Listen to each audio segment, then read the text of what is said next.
Yeah, boy. Well, I've seen Madam Web. I did it. Probably in a previous video, I said I wouldn't.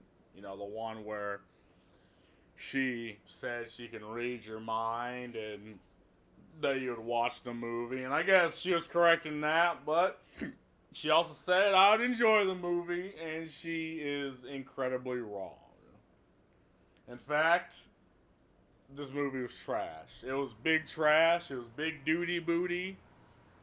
Do not recommend. 0 out of 10. That's the video. No. But honestly, like the whole plot of the movie doesn't make sense. It's like okay, see, it starts out with apparently her spoilers by the way. It starts out with apparently her mother going into the Peruvian rainforest to catch a spider. You know, plot device spider which bites. Which, well, if the spider bites you, they're talking about these native Peruvians that can walk on trees. So apparently, if the spider bit you, you got super booty powers. So practically, like Spider Man, if you ordered it on Wish, like they tried to actually, tried having a backstory for the damn spider, which makes absolutely no sense, right? At least in Spider Man, again, the spider was like a lab rat was tested on, and they did experiments with it, and that's what made it the booty powered spider. But in this one, it's like, oh, it's in a rain. The spider's in a rainforest somewhere in Peru, and you're telling me no corporation, no entity would descend upon that like the fucking locust to a fucking field. Like you're just telling me the ability to effectively become Spider-Man, or I guess a cheap version of Spider-Man, is just out there. Like, huh? And this is going to be primarily nitpicks, so prepare your ass. So the woman, Madam's whoever's mother, I can't even remember the names of any of these idiots. Madam whoever's mother gets betrayed, finds the spider, she gets betrayed by her assistant who shoots her in the fucking ass. Right? Oh yeah, she's pregnant by the way. I don't understand this trope of like the heroic pregnant woman. Like I don't know if you've ever met pregnant women, like anyone who's pregnant, like they can barely move themselves. They move because they have to, not entirely because they want to. Or, I mean, someone who's it's like carrying a second person on in your arms. I'm pretty sure. I'd never know. I never want to know because getting pregnant is cringe, and I'm glad I can't. It's fucking cringe and nasty. You have a nasty little flesh homunculus inside you. But again, it's this trope that it's like in the Avatar, the newest Avatar movie. You have the Navi woman who's pregnant, fucking going in the battle. I'm like, this has to be someone's fetish. Like there is no reason. Like what? It doesn't add anything. It's just I'm pregnant and I'm moving as if nothing's happening. It's like that's not how people. That's not how pregnant women act. Like they can again, they can move. They just prefer not to. So she gets shot. Like she puts her fucking child in harm's way. Her unborn child in harm's way, just to find. And you're about to know why they did this in the past. As I go on. So as the guy shoots her dumbass, he runs off with the spider. Apparently despawns, and then these spider people that she literally just talked about 2 minutes ago just sprung out the fucking ether. Like they apparently spawned in right as she got shot, and they try to help this woman. The dying woman gets bit by a spider, then gives birth to the baby, literally right then and there. I mean, did she? I can't remember the woman, like, was about to give birth at that moment in time, but she did. And the fucking woo woo hooshu Peruvian guys are like, oh, she'll be back for answers, which is foreshadowing. And then it just fast forward to the main character, whoever the hell she is. I still can't remember her name. It's fucking forgettable, right? I was paying attention, but the two people I went with, right, they fell asleep throughout the movie. I was the only one paying attention because I needed to make content on this movie. I had to do it. So fast forward to her. She works. I don't remember. I think she's in. What's the term? The PMC. The people who drives the ambulances, and she's driving someone to the hospital. They're doing ha ha funny funny banter, and I just remember throughout that entire first section, the acting was trash, and I can just remember. I keep just thinking normal people don't really talk like this, right? They're talking like they're in a corporate environment, even though they're driving someone to a fucking hospital. Like, that, people don't act like that in real life, you know, unless if you're friends. Alright, so she drives the woman, this goofy looking woman, to the hospital, right? And she's at the hospital. She's portraying herself as this awkward person, but it just doesn't register with me, right? Like, awkward people don't really act the way she acts, and especially if you're a PMC, right? You've seen people a lot. Like, they're trying to set this idea that she's awkward, and she meets this girl at the hospital who's like, oh, you saved my, was it her grandma, her aunt? Wasn't paying attention. And yeah, I guess that's that, at least there. So I got to really trying to remember what else happened, because this was about the time I was about to doze off, right? And it was what, 10 minutes into the fucking movie. So blah blah blah blah blah. She's driving. She runs into this girl with the skateboard, and she flips her off, which, congratulations. Then she keeps driving, blah blah blah blah blah. She goes home, and she's talking to this goofball, and she wasn't talking. She glances at her, talking to the goddamn landlord about paying the rent, and they're really trying to set this thing up where it's like, oh, like y'all meet in the future, and it's like just seems so weird.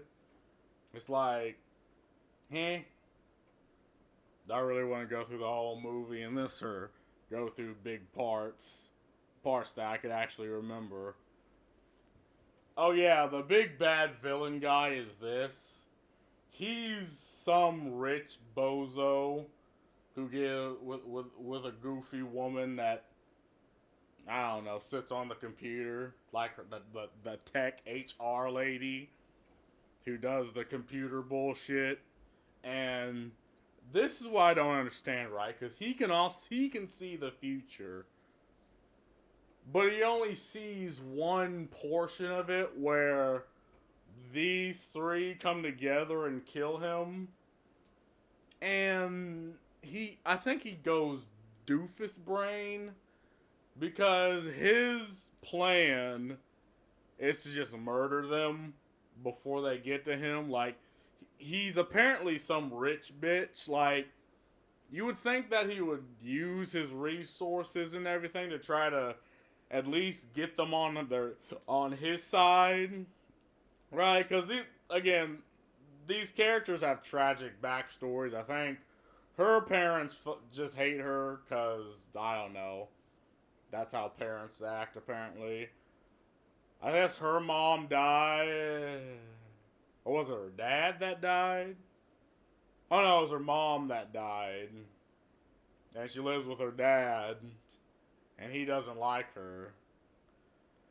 Her dad got deported. And she's alone. So these are characters. And again, this is things that you'd think Big Bad Baddie would know, right?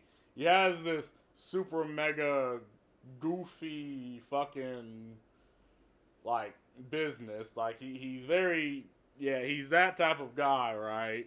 He has all the surveillance and all the information on these women, but he just doesn't do anything with that except play this odd game of cat and mouse that goes nowhere and also eventually ends in him failing.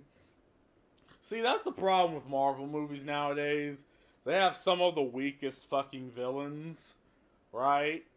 And I keep remembering back to the Phineas and Ferb episode where it's like, you know, where Phineas says the villains are what drives the movie. And I really was thinking about that, right? Because, you know, the heroes are what sell the movie, right?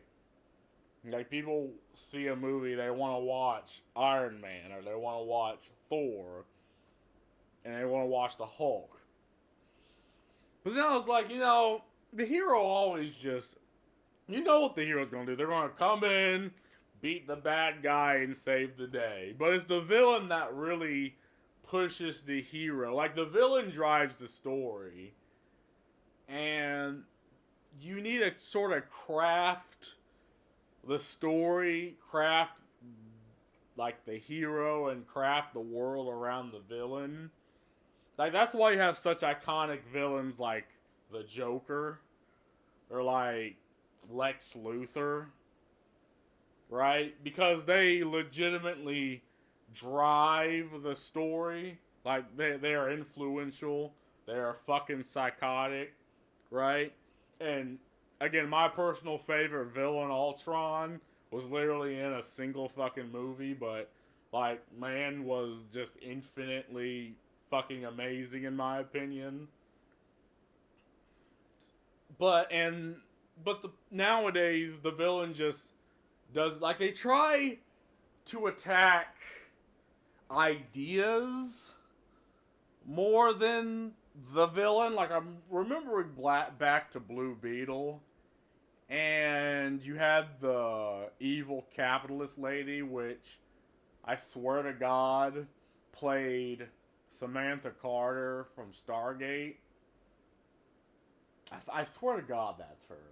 I never looked it up, and I'm gonna look stupid if I'm wrong, but her entire backstory is evil capitalist fucking private army lady who recruits the main villain by, I don't know, bombing his fucking family and being like, oh, I saved you. Pretty much gaslighting him into thinking that she's like his mother figure or some bullshit. And it's like, well, does that really make a good, like, was he really a good villain? I don't think he was. Like, yeah, he has a tragic backstory, but he never really pushes the Blue Beetle. He just sort of is there to throw down with him. And that's the thing, like, because again, the essence of a superhero movie is the villain fighting the superhero. Like, this is self-evident. This has always been the thing. But they're trying to make ideas and make caricatures the villain. Or they're trying to make this scene revolve around the hero. And that's just not how you make a superhero movie, in my opinion. Right? Maybe the first couple of times when I'm trying that, like in Civil War, when Avengers Civil War. Okay, you made the ideas sort of the issue, like the idea of the villain. Like, you've had characters that were on one side who wanted to regulate the heroes, and you had heroes that were against that, and they came together, and well, they eventually fought. In the comics, some of them even died, but I know in the movies they couldn't do that. But that's also the problem with this movie, right? The villain's just, again, he doesn't utilize any of his, and again, he sets himself out as, oh, I was at the bottom, now I'm here type mentality. Oh, I worked my way up with my bootstraps, even though I shot a fucking pregnant lady and stole her shit. But he doesn't actually use any of his resources. He's just like, oh, I'm just gonna kill him first. And when the first train sequence, when the sequence in the train where all these characters come together because the plot demanded it, right? Oh, okay, now I'm getting a little too ahead of myself. There's this, like, when she finds out she has this goofy ass, idiotic ass powers, is when, okay, a fire broke out. Was it with the fire? No, it was they were saving some goofy guy from a car that's flipped over and is about to fall down. And okay, her partner goes in, they both go in the car, and his poor partner helps this guy out the car, but for some reason she got all the way in the car for whatever reason as he was pulling him out, and the car goes into the car falls off the bridge, goes into the water, and then the character died. Again, they have no balls to actually show the death. Like, I don't know how this woman came out unscathed. Like, whatever, she survived because of plot, but I assumed when the car hit the water, the glass went out and got all up on her. Like, people don't understand the pressure of, like, water when you hit it. Like, even if you hit just flat water, like yourself, after a certain height from falling, it can still just be fatal. Like, you don't just hit the water and you're fine. No, it can be fatal at a certain height. And it can absolutely be harmful if you're falling into the water in a car where the glass isn't built for the pressure of the fall and being in the water. But then when she's in the water, she gets this whole goofy plot magic bullshit going around her, and then we cut to the goofy guy saving her, right? So I'm trying to find a picture of him, but it's not going to show. It just keeps showing pictures of what Madame Web used to look like, in the comics where she was actually good. But then we just cut to him, like, getting her out the water, and he said she was in there for like 5 minutes, which you're in the bottom of the river in a vehicle, and this guy just jumps in and saves her. Like, like the Ohio River. What makes the Ohio River here so deadly if you jump in is the undercurrent, which sweeps you the fuck in. And that's what kills most people, is the fact that they get swept in, and it just holds them underwater and they die. Apparently in that whatever river, I guess near Queens, nothing of that has nothing of that sort. It's just still water. And okay, so he somehow fishes her out the goddamn car and out the fucking water. I guess he just held his breath through the whole thing. I guess he just had no help and no one's fished her out. But she's fine because plot. So he takes her pressure or her heartbeat. She's at around an 80 something, which is like dangerously low, as in like you're dead. Congratulations if it's that low. But then it cuts back and then he lets her go. But then time cuts back to when he was taking the shit, and he says the bullshit again, and that's when the movie tells you, oh yeah, she can turn somewhat either have time turn back, or she's like has premonition a couple of seconds in the future, and that's what they show. Which, okay, goofy, but whatever. I think there's a better way to do that. So they cut to her fucking at the party, which whatever. She's called over to a party, and that whole boring ass scene. And again, she's acting like she's awkward. People having conversations as if people completely talk that way. The poor acting. And then they cut to the situation that there was a fire, and people were like, "It is a fire." She's helping people, and everything's going on, and blah blah blah blah blah blah blah blah. Right. So she's talking to this guy. I guess he's the captain or whatever. I don't know what the term is in the firefighter force. And she has a premonition of this guy getting hit by a truck, right? So she stops him for a couple seconds, right? For 5 seconds, just 5 seconds, and she's like, "Oh, I think I should drive," and he's like, "Oh no, you're fine." He gets in the ambulance, starts driving, then the truck hits him anyway, and I'm like, I feel like the situation would have been she saved him anyway, because again, she stops him for like a couple seconds. So you're assuming that if the truck was to hit this guy, we're assuming that there's no other factors to be put into that future. But there is one, because she directly talks to him and stops him for a little bit before he gets in the ambulance and gets off to go. But despite all that, he still goes ahead and he still gets hit by the truck and still dies, and she's freaking the fuck out. And now we're supposed to be now she's having her own like mental anguish and shit, because she's freaking out about her newfound premonitions. And then she gets to the train station.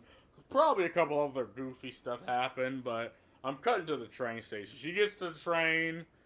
She's sitting there having a freak out, having her premonitions of some woman talking to her, then a guy being like, "Oh, is this the train to fucking Mount Vernon or something?" And then she's flipping out, and that's where she gets introduced to these three girls that, again, they just all so happen to go on the exact same train at the exact same time. And this woman gets the premonition that, this guy, where's this goofy ass dude? This guy's gonna just come in there and kill them all. So her idea is to abduct the three girls. She just tells them three to get out the train, right? She doesn't take any moves to try getting everyone out the train. She just takes these three out that train. I think this is the scene where they come out the station and they're running from the guy. And, well, in the station, apparently this guy attacks the policeman. Like, why the fuck would you just throw hands with the cops? Like, why not be a little bit stealthy about it, right? Like in the premonition, he just gangster walks in there, snaps the neck of this goofy ass girl, then snaps the neck of this, and this is what she's seeing. So again, her whole plan is she just pulls these three out, no one else, and they're running. So they're running, they're booking it, and where else does it lead? Oh, it led to her about to get arrested. then they go to the fucking, into the taxi. And the taxi's like, and they're talking, and she's like, oh, you adopted us. He's like, no. But then, okay, still hazy, still hazy. There's this goofy scene where they go into a diner, right? They're still on the run. And because she left the girls to go talk, because that she found out about the spider that they were talking about, and she has her mom's research for some reason, and she's researching the spider. So these three gets hungry. They walk out this forest. Which, is there any forest? Well, I think there is like a couple of forests in New York, but like if you're in the dead center of this forest, you look to the left, you see lights. You look to the right, and you see lights. Now this forest is just, it looks like it's just like the forest in fucking the Appalachian Mountains. But they go to a diner. They order food from, I guess she's paying for it because she's the rich girl, and they come across these guys, right? These guys say absolutely nothing. They just awkwardly watch as these girls just approach them, and they're dancing on the table and all that. And again, these I'm assuming adolescent guys say absolutely nothing. They don't catcall them. They don't do anything. They're literally just props. They're NPCs that just watch them dance on the fucking table, and no one takes any looks. And then, again, this goofy girl has the premonition that this guy walks in, fucking snaps their necks in the diner. So she's powering down the street in her goofy looking taxi, fucking blasts this guy in the diner. She fucking just yells at these kids, and I'm like, is it really time for this? And this is about an hour into the movie, so we still haven't gotten any action, right? That's also the problem with this movie. It's like a telenovela. Like, there's only really any action the last 20 minutes of the fucking movie. It's like, is this a superhero movie? Right? No. Oh yeah, there's one scene where she's at the motel and she starts lamenting because again, they talk about their tragic backstories because she's like, oh, your parents can handle this.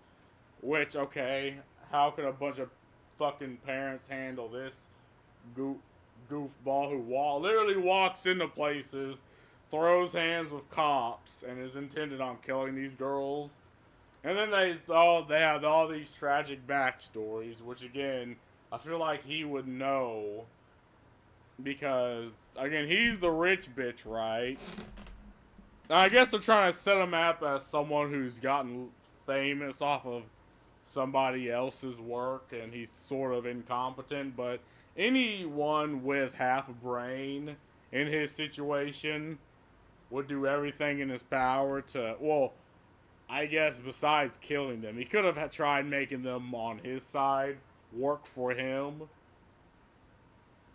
But then again, they have all their tragic backstories. She plans on just leaving the three of them, right? Sneaking out the motel and leaving. But then she goes back on that plan because of course she does.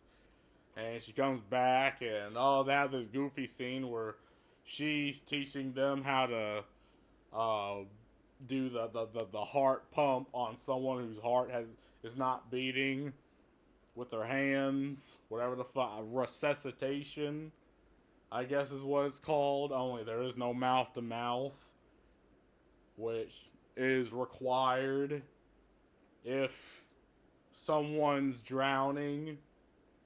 Well, I mean, I guess in a drowning situation, but in any other situation, well, the drowning is absolutely foreshadowing to the end, but Yeah, there's that scene. So blah blah blah blah blah. Yeah, so that whole scene where so she leaves the three girls with her friend, this goofy guy that she works with. That again don't even act like friends. They act like they're constantly in the work environment. They don't talk candidly. They don't banter. They do nothing of the sort.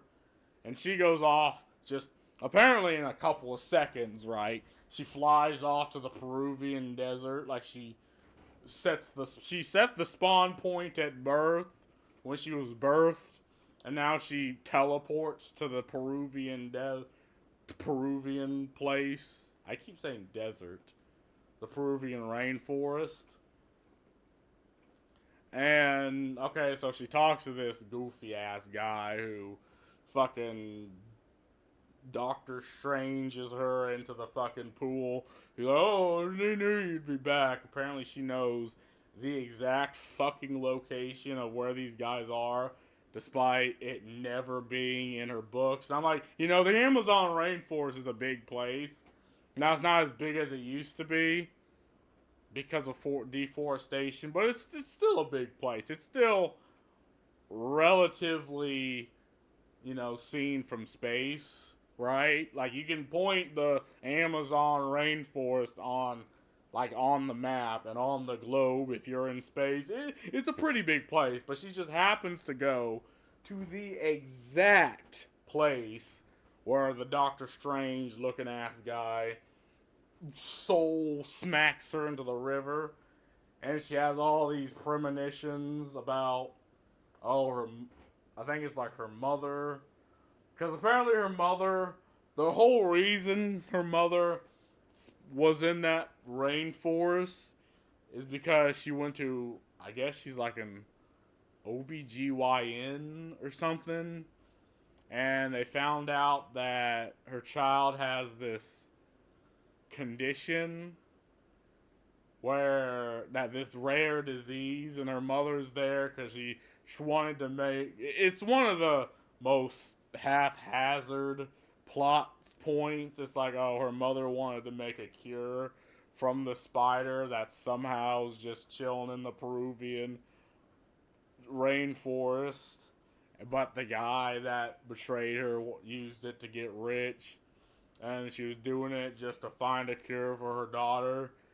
And the thing is, like, even if it had that ability, like, it wouldn't have been guaranteed that it would be anywhere in her lifetime, but they just sort of assumed.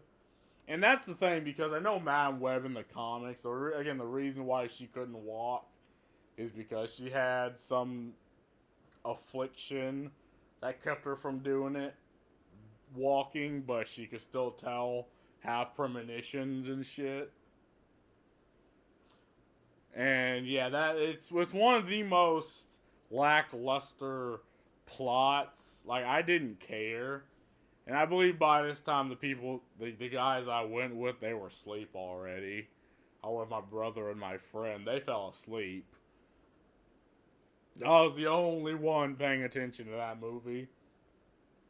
And she's like, oh, you did it for me. You put my life in risk just for also, but you did it for me. And this whole goofy scene.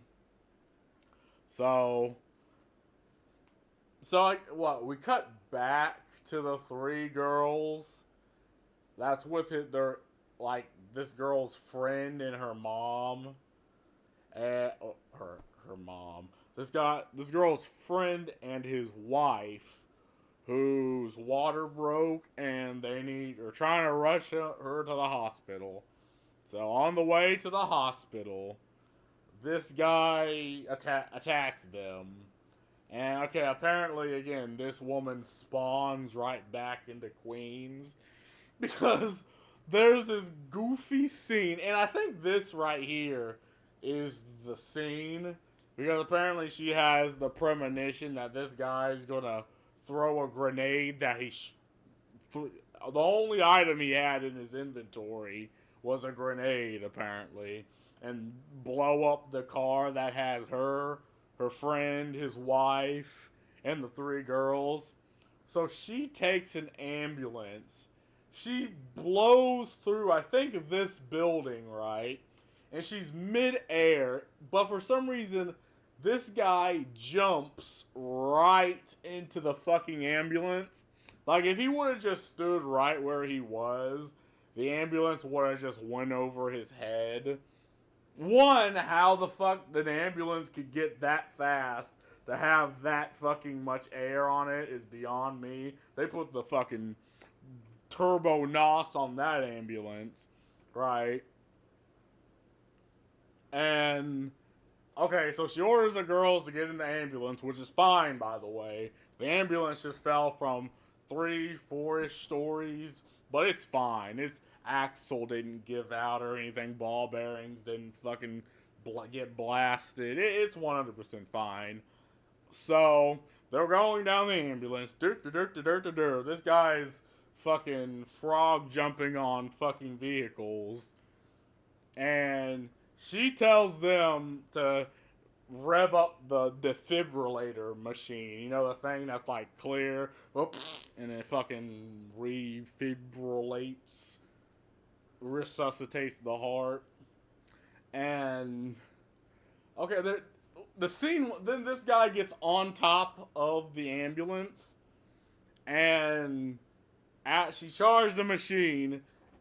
She says, don't touch the ground or anything that's metal. She puts the defibrillator to the roof of the vehicle and fucking shocks the shit out of this guy. And I'm thinking, right, ambulances are made a specific way to avoid what they just did. Like, I'm pretty sure because there's a lot of sensitive machinery in ambulances, right? So the ambulance itself is made in a specific way, you know, not to have this shit fucked with for any reason by like static. Again, it's for like static, or like if one time in a blue moon it's struck by lightning, it's the machinery still stays, or like an EMP fucking bomb. It stays, the machinery's fine. But, okay, so she shocks the roof of the fucking ambulance. It shocks that guy, but the rest of them are fine because the plot saved them.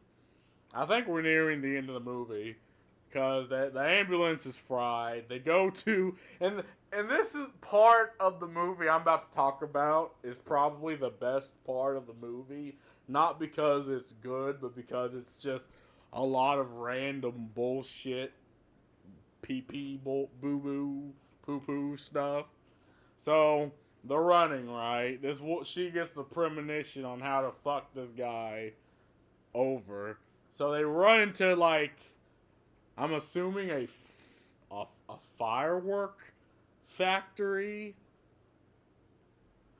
Okay? And so she's like, take this. She grabs, I guess, a bag full of flares that ambulances totally just have in the back. I mean, you know, it's just part of the equipment that's just there. It probably is, I mean, but I don't know. In what situations would an ambulance need flares?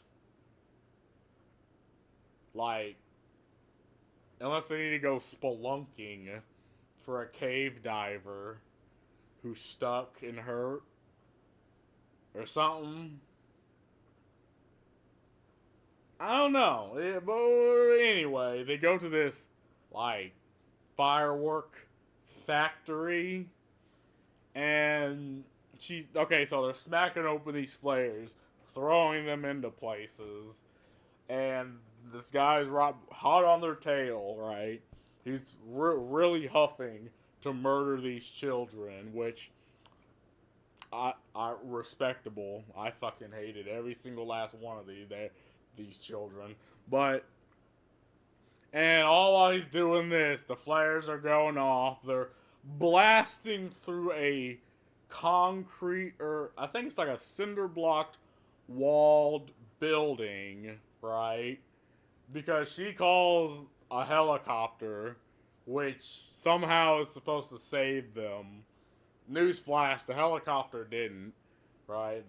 The true hero of this movie was the guy riding that helicopter. Because they're running through the roof of this building while fireworks are going off, smacking this guy in the face.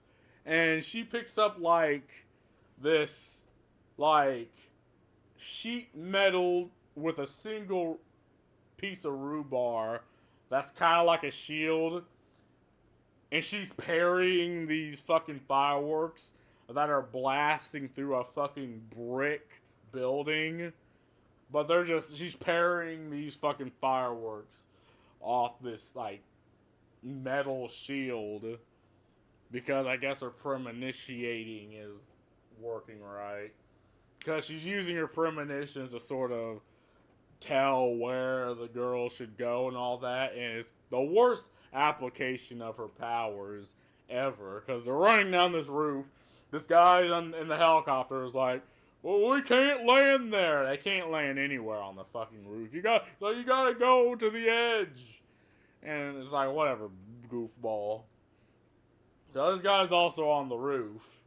And okay, so they're they're on like this like luminescent, like, you know the signs on that's like on Hollywood that light up, and there's like the slight rebar that keeps the letters standing up. So they're fighting on these, and the girls are all in peril. All three of them are in peril at exactly the same time, right? Because this guy blasts her, and they all come at him, and he could have used that time to just kill them outright, but he pushes them away to try saving her. And now all three of them are in peril. And he's like, you can't destroy me with your mind. And at this point, they threw everything out the fucking window. Because, okay, the best way to describe this is this woman, Madam, whatever the fuck her name is, she astral projects 3 copies of her to go around and save all 3 of these girls. Like, it was the funniest moment of the entire game, because it was so goofy. he's like, you can't beat me with your mind. She's like, yes I can. Fucking plot astral projection of herself to save these 3 fucking goofballs. And I don't know what. So something happened next. I just was dying laughing. And what the fuck's that sound? And blah blah blah blah blah. Okay, so they're on this like billboard light lettered thing, and he's slowly fucking walking up on her. And like, I don't know why he just doesn't fucking kill her. He doesn't just kill her, but he's like slowly villain gangster walking while she's slowly crawling back. And she has the premonition of the sign falling on him. And so that happens. He's like falling. He's like, no! Onto the ground, and he's fine. But then the fucking sign fucking hits him. He's like, no! And I'm like, bruh. It was the goofiest ending, but right? If the whole movie was just goofiness, it would have been bad, but it would have at least been a fun bad movie. This was just a boring movie, right? Like, the last 20 minutes of the movie was better than the rest of the hour or so of the movie. Taking a drink. And okay, so then we cut to the hospital where the goofball that was caring for the girls Like this woman's partner's wife gave birth to the child to a cringe looking child, which is probably the biggest villain in the entire like in the entire movie. They should have just beat the child. And oh yeah, so she falls into the water too. I'm getting ahead of myself. She falls into the water too, and I guess the fireworks or something hits her eye, and that's why she's blind, apparently. So she jumps in, gets her out the water. Gets a child jumps in, gets a grown woman out the fucking water. Whatever, gets her onto land. A good, I'd say 6 or so feet in land before trying to resuscitate her. And oh, guess what? The lessons of what she taught them while in that motel, how to resuscitate someone with their hands, pulled through. But again, you need the mouth to mouth resuscitation because she was in the water, like she's drowning. But when they're resuscitating her, no water comes out her mouth. She's just fine. And it's like, okay, sure, whatever. So they fast forward to the hospital where her goofy friend gave birth, and to a cringe looking child. And I guess she's in the hospital too. And she's sitting with the 3 girls, and some woman walks in. I found this kind of funny. Some woman walks in, she's like, so are y'all like related? Or the nurse is like, so are y'all like related? This woman says yes, and I was like, okay. And I can just imagine a woman walking out like, I don't want to deal with this. I'm pretty sure she abducted these children. Which I guess would have been a more interesting plot point, but whatever. Like, all 3 of them just so happen to have tragic backstories that made this whole thing possible. Like, now one of their parents want to come after them. Which, oh, whatever. Right? You can't be bothered with plot points that don't pertain to the movie at all. So, again, they go to, I'm assuming, they had, this is the end of the movie, by the way. They go to, I guess, what's supposed to be their hideout. You have her looking all mystical and bullshit. Like, I can see clearer than ever and all that bullshit. It's like, yeah, sure, with your blind ass, bitch, pussy. And the 3 of them are just chilling out, and it fades out, and blah, blah, blah, blah, blah. Then the movie fucking ends, and it is the worst movie. Gosh, I wouldn't say it's worse than Doctor Strange, right? Because one thing being named Doctor Strange, but him just sort of being the side character. It's another to just be in a superhero movie with little or no action. It's like a telenovela. And I think, and the actress, I think she fired her agency after this role. Like, even the actress herself was dissing the movie, right? Which is a perfect sign. Like, they don't even show cameos anymore, right? Or like after scene credits anymore. It's like they're ashamed of doing that. It's like they know this doesn't pertain to anything, so they don't even bother. And honestly, I wouldn't bother either if I was them. And the question is, where the fuck is Spider-Man throughout all this? Nobody knows. See, and that's also the thing with the Avengers movies. You wonder, like, where are the rest of the Avengers? Like, you can't just have these movies take place in other places, right? You can't have other superheroes that have nothing to do with the plot, but they can't do that because that would require them to actually be you know, creative. But trash movie, 0 out of 10. If she at least looked like where is that? If she at least looked like this, it would have been fine. You know, but they couldn't do that, and the movie's trash because of it. So anyway, that's my low down review of the movie. Trash can out of 10. Would not recommend. Peace.